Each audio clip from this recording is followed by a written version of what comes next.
everyone, and welcome to the final customer and the service of 2012. I am Sean And Petrowski. I'm John Lemazny, and it might just be the final customer in the service forever because, of course, we have a big day tomorrow.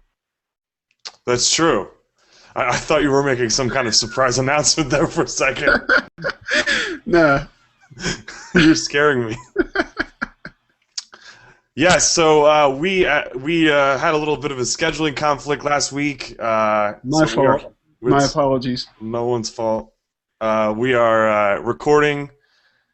This is, like I said, our season finale, season 1, and we're going to take about a month off, and we'll be returning around mid-January. We'll be announcing our return on Facebook, like we usually do to communicate. Maybe we'll switch the night up. Maybe we won't do Thursdays anymore. Now that I personally am no longer teaching this for next semester, so that opens me up. So yeah, and I just started this thing where it's like, well, I have an obligation on Thursday nights too, so a night change will probably be likely.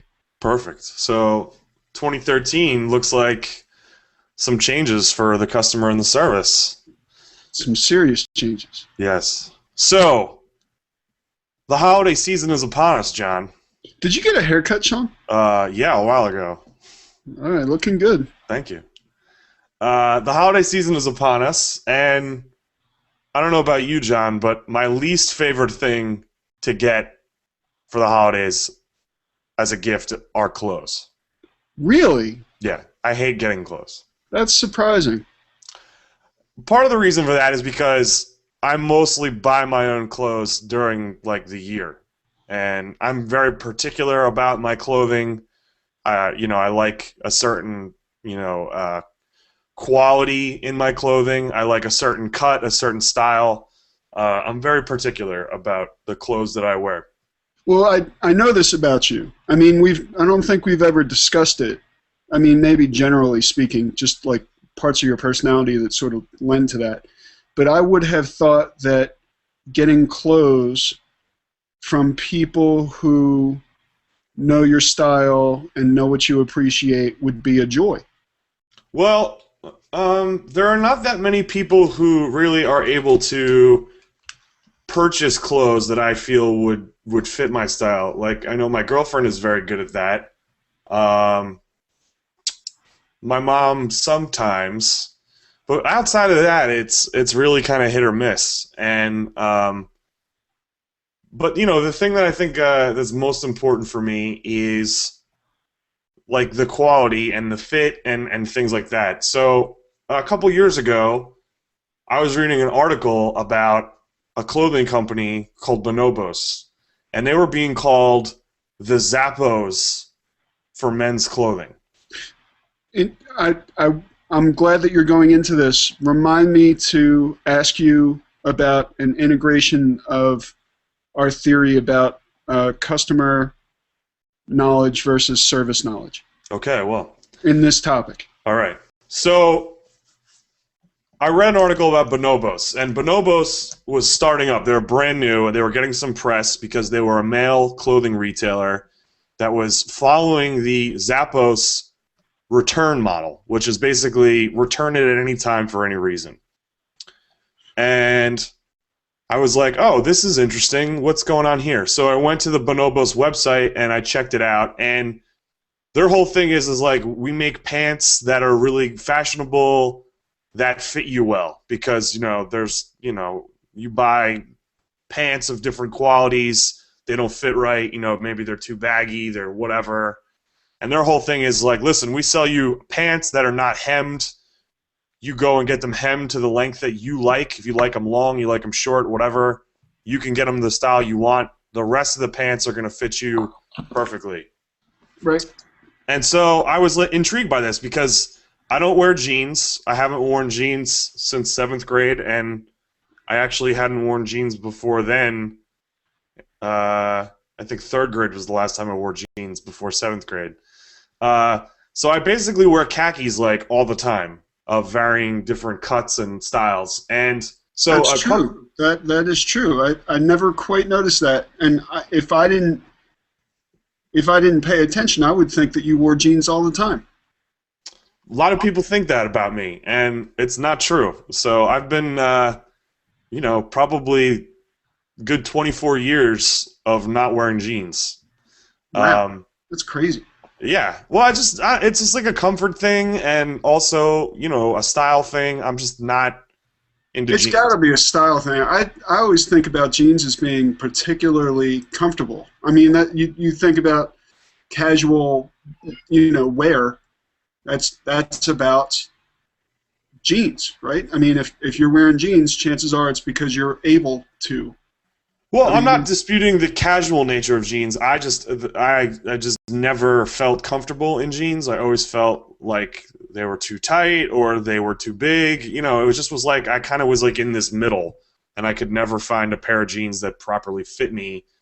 And so like it was just a hassle. Whereas if I got a pair of Dockers or a pair of Hagar pants or Volcom chinos, they always fit perfectly and they felt good and they were comfortable. So it wasn't a big deal.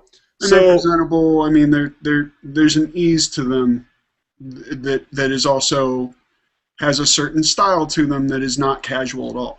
right. So being a connoisseur of khakis, if you will, I was really interested in seeing what Bonobos was all about. And so, I checked them out. They had this return policy of like, hey, if you buy your pants and you get them hemmed and then 6 months later you're not happy with them, send them back. Any reason, we'll give you a full refund. And I was like, wow, this is pretty crazy. So the pants were like twice the price of what I'm normally used to spending, but I plunked down the money and bought them. Uh, and I've purchased polo shirts from them. They've expanded their product line from just pants to polo shirts to sweaters to dress shirts to all kinds of stuff. And I just was like curious about what was going on with them. And so, I bought the pants. I've purchased polo shirts over the years, and the website is just like a really well designed, very minimalistic website that helps you find the clothes that are your size. And they have, like really basic kind of conservative trendy fashion, you know what I mean? Like it's kind of like, some people like the Gap for that, and I always kind of hated the Gap. And these guys I feel like do a better version of like what the Gap is trying to do, I guess. Do you feel like the sizes are appropriate? Like, do you measure yourself on a regular basis and get new pants based on your size? My pants size has kind of remained the same. I haven't really. I mean, I've gotten heavier over the past 12 years, so my waist size has gone up, but only by about 4 inches, Okay. which is not that big of a deal. Huh. But so I don't really have to change my pant size that much.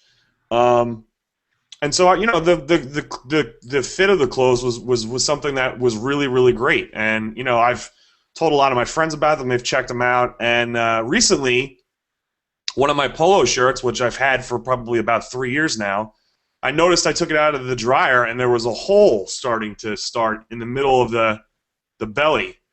And I was like, oh, that's not good. So I just emailed them. I said, listen, I've had this shirt for 3 years.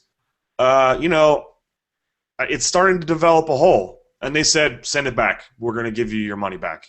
And I was like, cool. So I sent the shirt. They sent me a label, a prepaid label, and I shipped it back to them. And then like 4 months went by, and I realized I never got my credit. So I logged into the website to check and see if I had my credit, realized I never got it. So I emailed them. I said, hey, listen, I sent these back. The tracking says it was delivered to you. What's going on? And they were like, you're absolutely right. We dropped the ball on this. Here's your full credit. And on top of that, they gave me another $25 credit. Wow. So I ended up buying, something more expensive than I would have. And, I got, it was great. It was like, wow, this is really amazing service. And, the only other company to really kind of offer that level of service to me was Zappos. And we all know what Zappos does and how amazing they are. And people really, really love and freak out about the customer service that Zappos offers. And here was a men's clothing retailer that was doing the same thing, and I thought that was incredible. So you'll have to excuse me because this is it's an important topic for me now because as we've talked about, I've lost a lot of weight, and so now it's sort of interesting. Fashion is interesting to me, whereas before it was like, what can I put on that will hide my size, you know? And now it's like, what can I put on that can emphasize my shape, right? Right. Is Zappos just shoes? Zappos is shoes, accessories, so like jackets and bags. They have some clothing, like I've gotten, like I said, jackets and bags and stuff and boots. But Bonobos is pants, shirts, jackets, suits. You can get a suit from them, and they're amazing. Like they actually have a store in New York City. It's their only location, and you can just go there and they will do a custom fitting for you on the spot, and it's the same price that you would pay on the website. You don't pay any extra. You just go and they'll fit you there and they'll hem it and tailor it, and you're serviced the same day. And that's if you need a suit, just pants, a dress shirt, whatever, they'll get you hooked up. And I just read too that they've established a partnership with Nordstrom. So they're piloting a program with Nordstrom's where you can get Bonobos pants at a Nordstrom's. And I would imagine you could take them right over to the suit department to get hemmed because they don't hem their pants. So. So it's something I wanted to explore. I haven't had a chance to yet, but it's something I'll be looking into. Well, this entire discussion is kind of interesting to me too because in my recent change, most of my clothes had to go in the trash, or not in the trash, but go to Goodwill, and the thing about it is that in order to buy, 13 or 14 pieces in a short period of time and not be hundreds of dollars in, either short-term debt or, out of fluid cash, I just decide to, I guess I've always gone to places like Goodwill, thrift shops, because you can find interesting pieces for like $3. Mm-hmm. And sometimes find great quality, and while you might not have the selection, there's a certain surprise and treasure chest aspect to going to a thrift store and finding pieces. I wonder if you do that too. No, it's not something that I'm against. It's just something that never. I never did, and I still. It's not that I'm adverse to it or prejudiced of it. It's just not part of my routine, and I'm at a point now where I basically just buy clothes that I know are going to last me a long time, and I just wear the crap out of them until they literally get holes or wear out, and then I throw them away. It seems like it's a little bit different philosophy from yours about clothes and fashion. It seems like you have a very particular view about clothes and fashion. In order to have some control over the things that you end up wearing, you really can't rely on something happening to be waiting on a rack when you walk in. Right. Whereas I, don't have enough of a philosophy built to even really care. All I do is, I go in, see a pattern that I like, check the size, and walk out with it. And if I wear it twice and never wear it again, or it goes back to Goodwill because I realized that it was just a bad buy, it only cost me $3, $3.50, which is ridiculous, an amazing price. And so I have gotten new clothes recently, but not often. I mean, very often I'll just rely on that. But I'm not adverse to your point of view, where I'm not biased against it. There is a certain part of my philosophy that likes the idea that I'm recycling, because recycling is part of my overall sort of philosophy. And so in the same way that, I would go out of my way to recycle something or free cycle it or get it into the hands of somebody who could use something before it goes in the trash, or make something out of it or whatever. There is more effort in that, but there's also, I think, more benefit. And so there's a trade-off, but I'm willing to make that trade-off because I see benefit in it. You wanted me to remind you about customer knowledge and whatever. You know what I'm talking about. Right. So we talked many episodes ago about this idea of two axes, where we theorized that you could plot somebody's customer service relationship in the aspect of how knowledgeable the service is about the transaction and how knowledgeable the customer is in the transaction. We use the example of, let's say, a technologist in a Best Buy, Right. or we had a couple examples. This is, I think, a very interesting example where you have a very particular personal style, and you might walk into a what's a brick and mortar store that you would go into to shop and probably walk out with something? I haven't done that in a while. What's something you? I mean, I don't think it's Target, right? No, that's never. I guess a Macy's and believe it or not, Kohl's. They sell a certain type of dress shirt that I like. That's fairly cheap. Okay. I like my dress shirts like to be a very particular fabric and have a very particular feel. And Kohl's sells a version, a version of what I like at a fairly reasonable price. So those are places that are brick and mortar that I typically will buy from. If I was going low end or mid range, I would say JCPenney. If I was going a little bit higher, I would probably say Express Men. I never go there. Oh man, I'm not into that. No, that's not because I have like kind of major issues with the major kind of conglomerate fashion brands that you typically see in a mall. Like Gap, Banana Republic, Express for Men.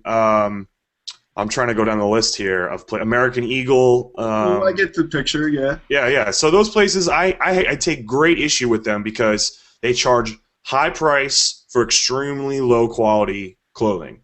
Right. And these are some of those brands like Banana Republic, for example.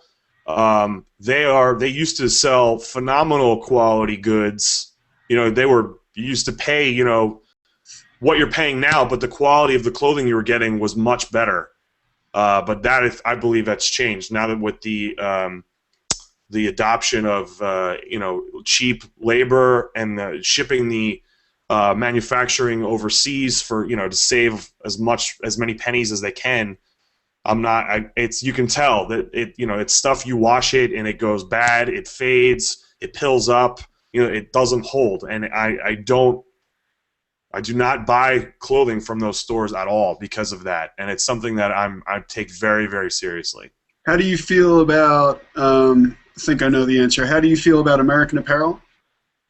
I actually have no opinion of American Apparel because I have a couple of American Apparel T-shirts that I've purchased from some local designers in the Philadelphia art community where they've done stuff on an American Apparel shirt, and I think they're soft and comfortable. But do I seek out an American Apparel and buy T-shirts from them? No, I don't. But if somebody bought me a 5-pack of American Apparel T-shirts, that's cool because I know how they feel. I know how they hold up. So they're pretty decent. And I mean, honestly, at the core, for me, like my most reasonable purchase, if it's a new purchase, is like a 5-pack of V-neck Hanes T-shirts in color. You know what I mean? Right. Like for $11, because there's a simplicity to it. There's no branding on it. Like that's the thing that I don't really care for about the mall brands that you were talking about. Is you're advertising for somebody after having paid for that item. It doesn't make any sense to me. I've gotten to that point too. Like I was really big into Escape brand. I'm actually wearing them right now. called Volcom. And when I was in high school and in college, they made phenomenal quality. This shirt right here, believe it or not, is probably pushing 8 or 9 years old. Wow. I still wear it. It's perfectly fine. Fits me. The quality of the clothing that I have T-shirts that are probably 9 years old and they still look perfectly new. The quality of clothing that they used to make when they in their heyday of the late 90s and early 2000s was phenomenal. Now they've done the same thing that a lot of these major mall brands have, where the quality of the clothing is now crap, and I don't even buy it anymore because I've gotten burned the last couple times I bought them. But that was really that's the last brands that I really kind of cared about because they were like very, very fashionable. It was kind of like a preppy skatewear that you could get. And that worked well for me being an IT professional, and but that's not the case for me anymore. And so, I'm kind of adverse to branding myself now too. Yeah, I mean, I own exactly one shirt that I would even consider wearing. We've talked about this. Only one shirt that I would consider wearing that has any branding on it at all, and that's a Firefox shirt that I got from Mozilla as a reward for winning some contest. Right. And I wear it with pride, but I don't wear it often because I feel so self-conscious while I'm wearing it that somebody's going to ask me to defend my views on open source browsers, which I would be willing to do. It's just like, you don't want to draw attention down the street, I don't want to take that on. Right. So anyway, I wear a lot of T-shirts that are, like I said, that are done by like artists. Like I have a T-shirt that has a still of Jean-Claude Van Damme from Kickboxer. I have, a bunch of other local graphic designer prints, and we totally should make your sketch, the sketch that I did of your photo. That would be a great T-shirt. Let's do it. I'm all for it. We should do that. So yeah, I mean that's where I'm at now. I don't wear brands. It's like kind of just like one-off, kind of clever T-shirts, and I feel like that's kind of like fun, because you wear a T-shirt that's got a clever saying or something on it, and it's it'll last you for the 2 years or whatever, and then I'll relegate it to a colored undershirt. Like this right here is a gray undershirt that I'm wearing right now, and it's an old T-shirt of mine that I have that has a wolf on it from when wolves were like really popular. Right, wolf shirt. Yeah, wolf shirt is a slang term that me and a friend used to use. But just to finish out this idea, we had this theory where there's a continuum of service expertise and a continuum of customer expertise, and it definitely applies in clothes. You figure if you walk into one of these stores like we're talking about, if you walk into a Target, you're going to get a certain amount of feedback from the people in the store. In other words, there's stores you walk in and people will approach you and say, how can I help you pick something out today? If you go into a Big and Tall store, like Harry's Big and Tall. I don't know about Harry's Big and Tall, but there's a chain that, like major chain, they just renamed their brand. I thought that's who it was. No, it's I know who you're talking about. Their logo was yellow and black. Yeah. Yeah. When you walk in there, people come over to you and say, how can I help you? Right. Right? There's a certain concierge aspect to walking into that store. You're lucky if you can get somebody to look at you in a Target. You know what I mean? Yeah, so there's like a wide, not that I would expect that in Target. That's part of their brand, and this is part of the other brand. Concierge service is a certain experience, and you're paying a certain premium for that. Versus, when I walk into Express Men, somebody always walks out, how can I help you, sir? So that person, hopefully, likely, has some experience with helping somebody to make choices that will match and sell the product to the customer.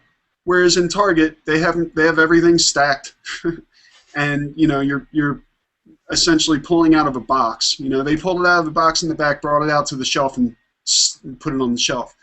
Whereas, you know, you might go to a more concierge service where there are individual pieces that could be matched to you, or, you know, there's some fashion aspect to it.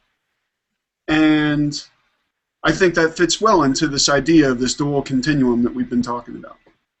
Well, I think that's a perfect segue to the next organization I wanted to talk about, which is a company I just discovered over the summer by the name of Charles Threwit. Their website's ctshirts.com. Now, they are a British dress shirt manufacturer. Everything is made by hand. It's hand sewn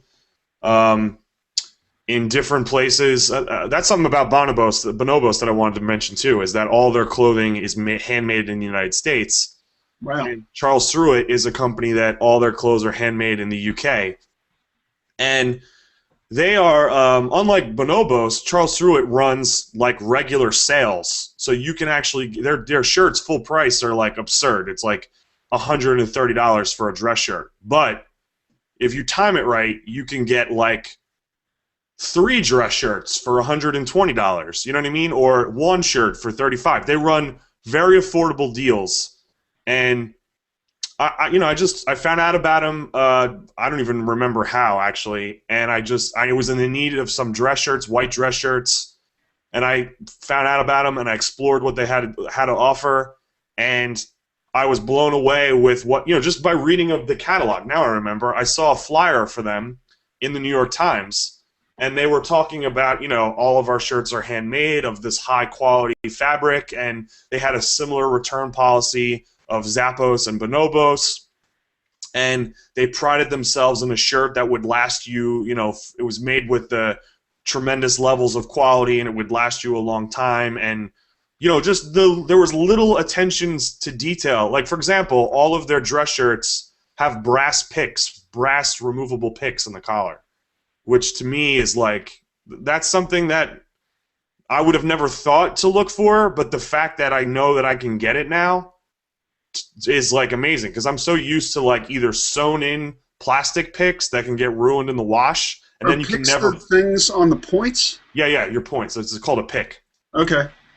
And so like if you have like you get a shirt at Macy's, the picks are usually sewn in, and then they're like a flimsy plastic, and so if it doesn't dry properly in the dryer, you could get a crease, and then it'll never come out. And sometimes they have removable plastic picks, which is like a step up. But here was a company that had friggin' brass picks, which give you perfect points. There's a weight that keeps them in a particular place. Like, I like my collar I don't like it to move around. I actually wear Oxford shirts specifically because of the buttons on the collar that keep the collar in a very particular place at all times. And I rarely wear a dress shirt without a tie, a non-button collar dress shirt, that is, because I don't like that the collar can lay flat or become uneven. I feel like that's kind of sloppy. And with these shirts, I don't even have to worry about that because calling me out right now, Sean. No, you have a tie on, so you're fine. Yeah, but I don't have the points, dude. It's fine. It's fine. You're you and I'm me, and I'm a bit eccentric when it comes to certain things. No, I like it. I didn't even know what a pick was. So these, like I said, this was a little detail that I thought was really like kind of brilliant. So I took the plunge. I bought 3 shirts from them, and you can get, when you order them, you can get them custom tailored before they even come to you. So if you're an odd size and you want to have the waist taken in, or you need the sleeve come in, or whatever, they can do it for you. You can even, and the other thing that's cool too is you want a pocket, you don't want a pocket, that's customizable when you order any dress shirt. Do you want? I always feel a little naked when I don't have a pocket. I don't really like them, actually. Yeah, I mean, to each their own, but like I find myself throwing stuff in here all day. Oh, really? Yeah. The other thing that they let you customize in the shirts are standard cuff or French cuff. So, I started buying. Define French cuff. French cuff is to be worn with cuff links. So they're double the length, and they're meant to be folded over, and then pulled together Oh, and then held yeah, together with a cufflink. I've seen that. Yes. So, can we That, do another podcast on fashion? we could, yeah. I damn well we could. I Okay. guarantee we could. Um, so I started wearing French cuffs a couple years ago because I wanted a little bit of a more of a formal look, and I like the idea of having different cufflinks to accessorize my sort of formal wear. And so, when I bought these shirts, I bought one shirt French cuff, one standard cuff, and then I got an Oxford shirt with it.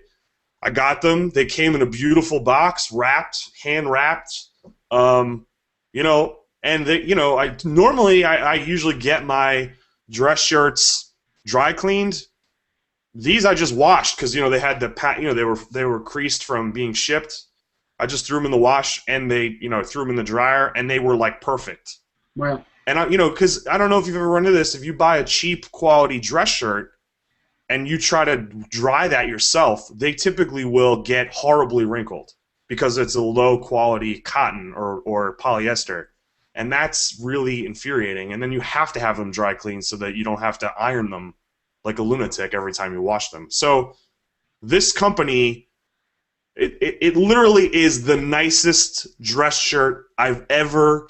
You touch them and you feel the softness. You feel how durable and high quality it is just by rubbing your fingers against it. And like I said, the attention to detail on the picks and the return policy, and it's just like I said, if you can catch the sale, it's worth every penny. And I think they're amazing. And that's like my new favorite clothing company right now for men.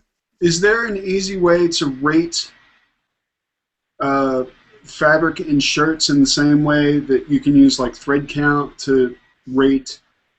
No? Well, yeah, I guess it would be your blend. So if it's like 100% cotton or a 80-20 blend or something like that, yeah, that probably would be a way to do it. But I feel like I've gotten burned. There's really no consistency. Like I said, there's a very particular fabric that I like in my Oxford shirt and also short sleeve dress shirts.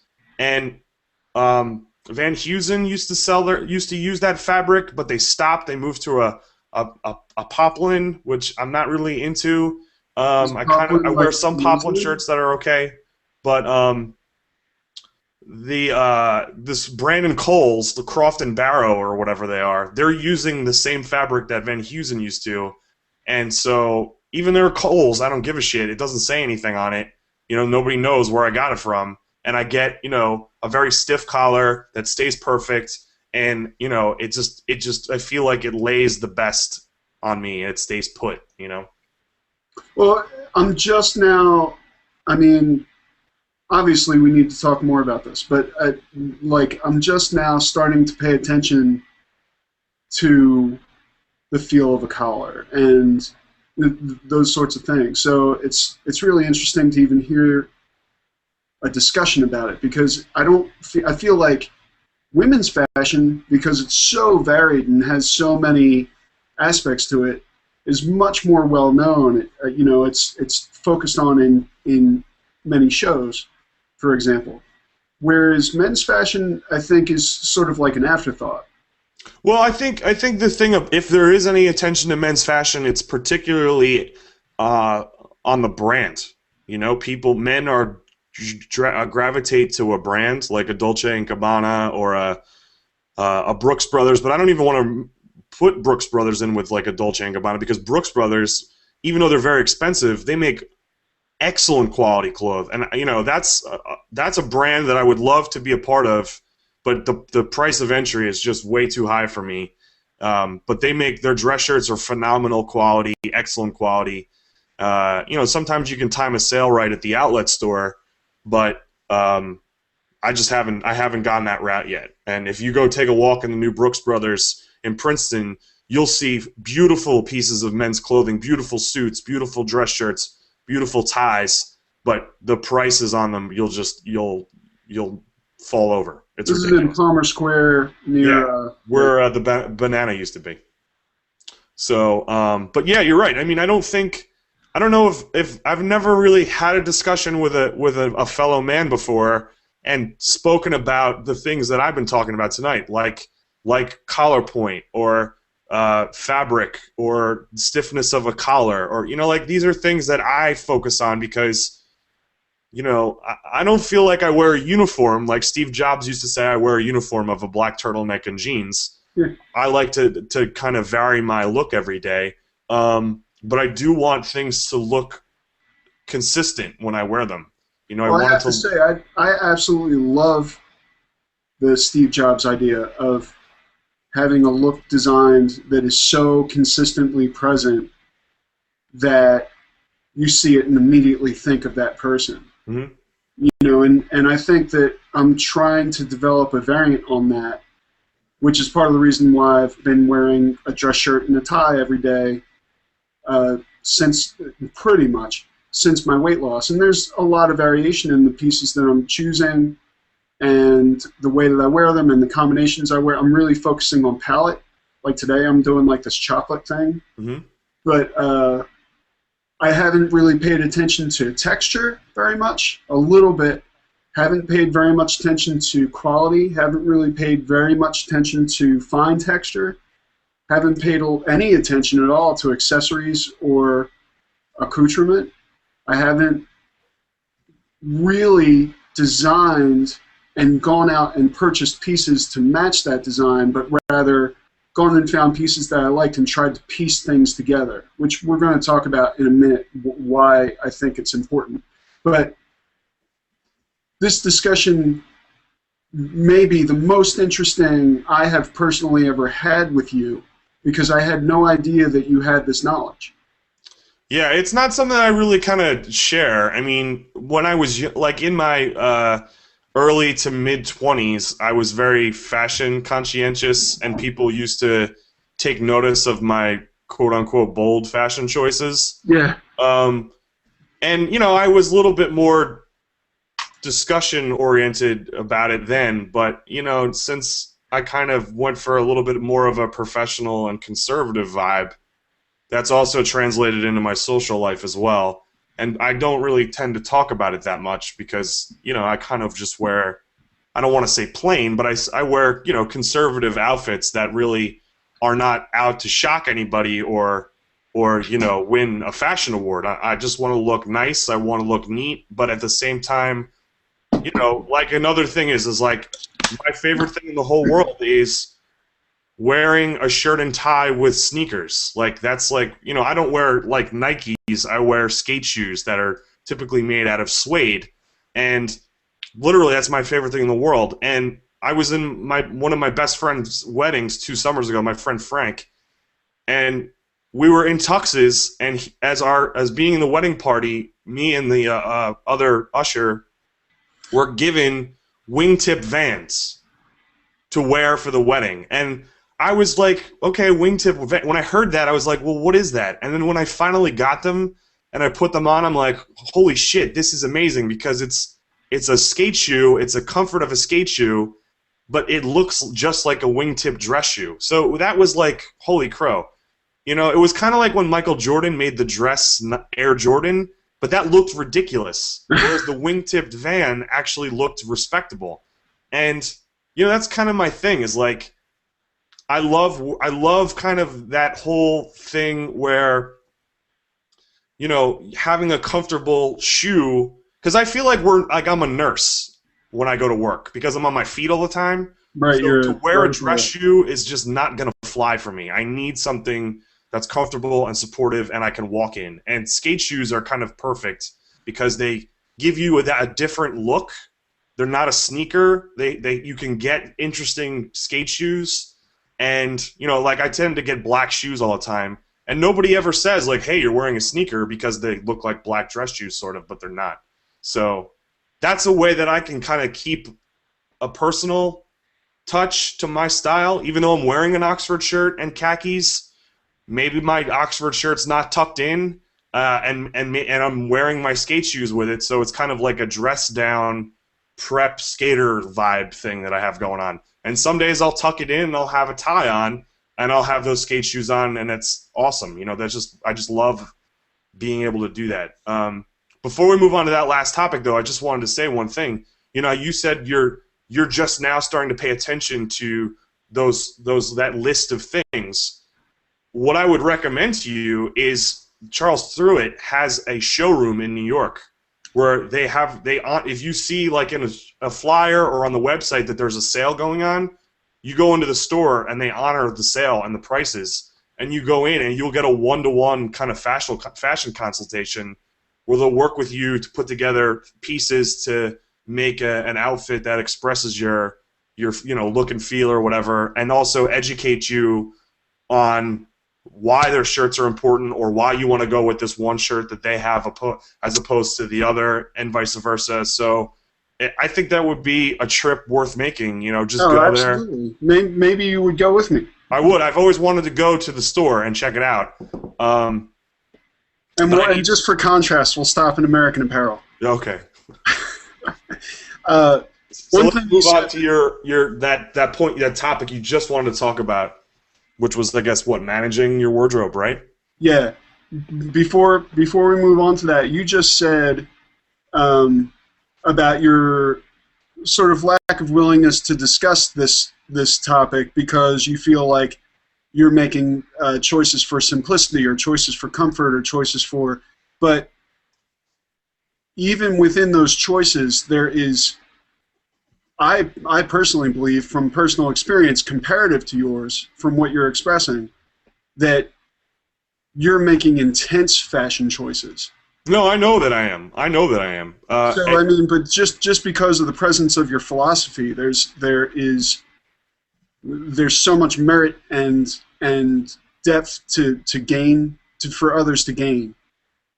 So we need to have a longer discussion about this because I sort of walked into it blindly. We had talked about this kind of casually before, and I was like, oh, cool, another thing that me and Sean have in common, but we need to explore this topic a bit more. Another reason why I feel like I'm also a little apprehensive about kind of discussing it is because not everybody understands my level of focus or my intensity about this. It kind of seems eccentric in some ways to some people.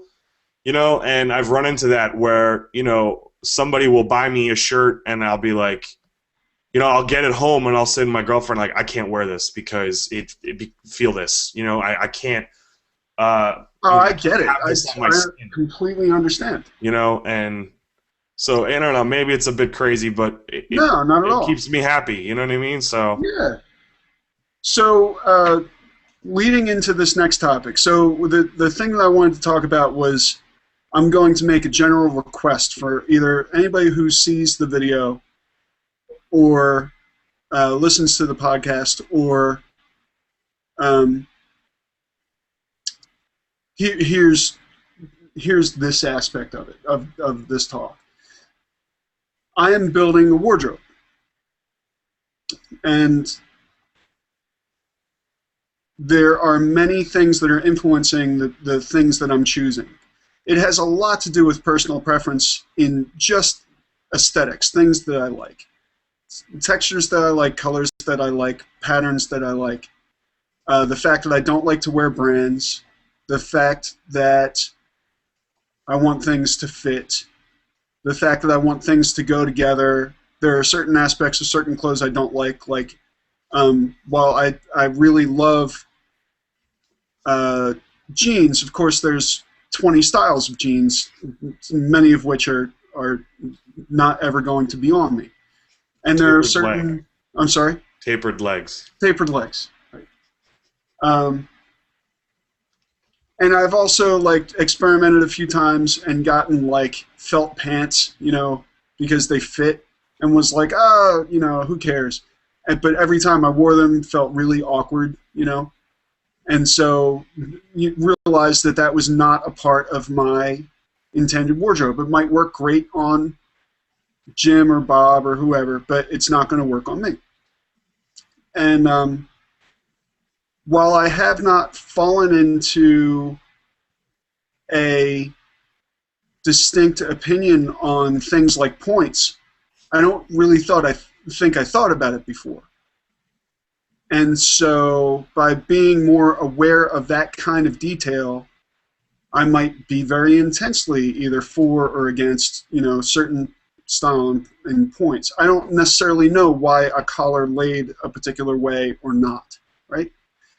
And there are like, whatever, 100 different tie widths and, different reasons to wear different ties. And I've realized, for example, that I was having this discussion with a colleague the other day, maybe yesterday, how I never wear a patterned or screened tie with a patterned or screened shirt, right? I would always wear like a pattern on a solid or a solid on a pattern, right? And just try to work out the palette well, right? So at any rate, I have probably 30 ties, 6 belts, maybe 12 button-downs, many variations and colors of t-shirts, some short-sleeve polos. I don't really like long-sleeve polos for whatever reason. I don't either. I really love waffle knit, like thermal shirts, right? I really like ribs. I really like corduroy quite a bit, although I only have a little bit of it because I think it can get to be overkill. I have like 4 pairs of really nice shoes, like dress shoes that I wear, depending on the rest of the colors that I'm wearing. Like sort of a reddish brown, a dark brown. Some of them are flat front, some of them are round front. And then sneakers and whatever. I have a couple hoodies, so my point being that with this new body, I'm sort of piecing together this new way to present it.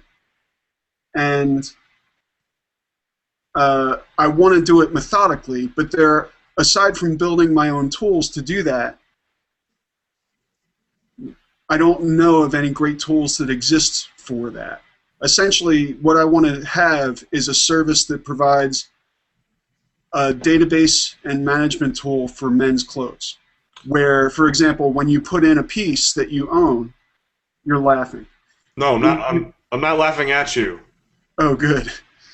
I'm laughing because I have a comment, but go ahead. Okay. So anyway, if, for example, there was a cloud-based service where I just went to Goodwill, I come in with my bag and I begin to database my clothes, and it might present me with the style of the shirt, details about the various aspects of the shirt, be it the collar or the cuff or length, height, width, etc.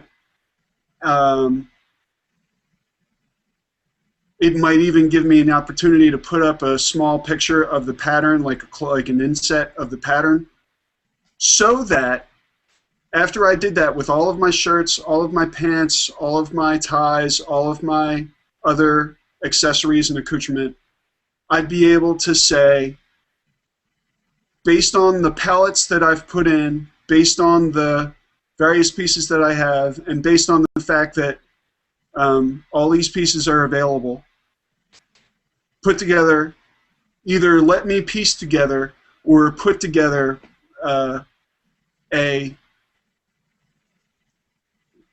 outfit. I don't even care if it does it automatically. I care more that I'm able to more or less like drag and drop those pieces in and say, I'm going to wear this today. And then save it and present it and share it. Like there's a whole bunch of things that I can do once I put it together. But putting it together requires that database. And I could build it, but I don't want to because I feel like somebody else should have done this already. Well, I know for a fact that software has existed in the past for women, and there have been websites that have replaced that software for women. I've never heard of it or seen it for men, but at the same time, I haven't really looked for it either. But I know that females can tap into that functionality that you're talking about. And I've seen virtual self-mannequins, Yeah. I've seen virtual self-mannequins where you're able to dress a body type that matches yours, right? Yeah. And I'm sure that even exists for men, and it may even exist on some of the sites that we've mentioned. Absolutely. But I'm just getting into this now, and so I'm hoping that either I find it and can talk about it. That would be awesome. About its aspects of customer service. It would be really great if I could dress the mannequin and say, purchase this. Yeah, I know that there's been female websites that have that ability, and I would love to know. It's funny you should mention this, because I actually just saw something the other day that kind of blew my mind. Crystal buys her contact lenses from a company called Coastal. Yeah. And Coastal now is selling... Crystal buys from Coastal. Yes. That company now is selling eyeglasses, and they are running a promotion where you get your first pair of eyeglasses for free.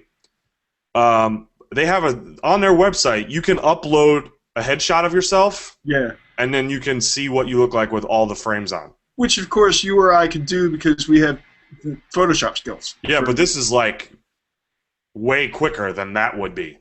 Yeah.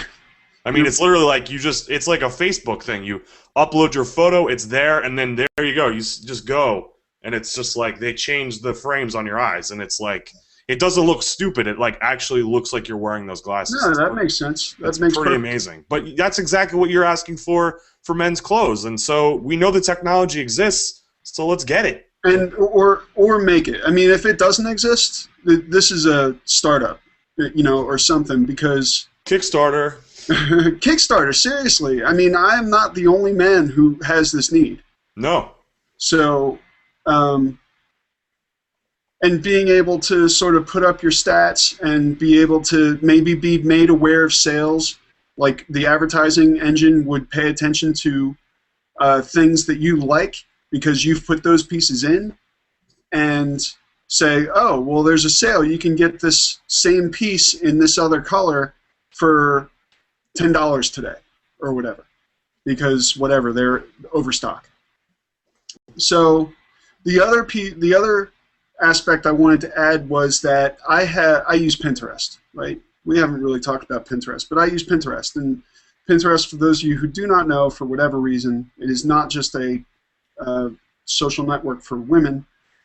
I use it every day because as a graphic designer, as a typographer, as a fine artist, as a person living in a small apartment, I'm always looking for ways to collect visual ideas and be able to use that as a starting point for various projects. One of the boards that I have on Pinterest is a men's fashion board. I call it Menswear. And what happens is I follow other boards of menswear boards that other people have put together, and when I see something I really love, or even if I just see whatever, sometimes a celebrity will show up on my homepage that is wearing something good, I'll say, oh, I really like that. I could see myself in that. I'll add it to my menswear board, and over time, I probably have a couple hundred photos in there. A theme has emerged in these pieces. They are usually very similar. They're the same kinds of things. There's some surprising things that show up. There are things that I like that I would not think that I like. Like there's more than one vest. And I'm like, what is that about? And I haven't really explored that. And that's just the thing. I haven't really explored it. I don't know why I like it, but I know that I like it.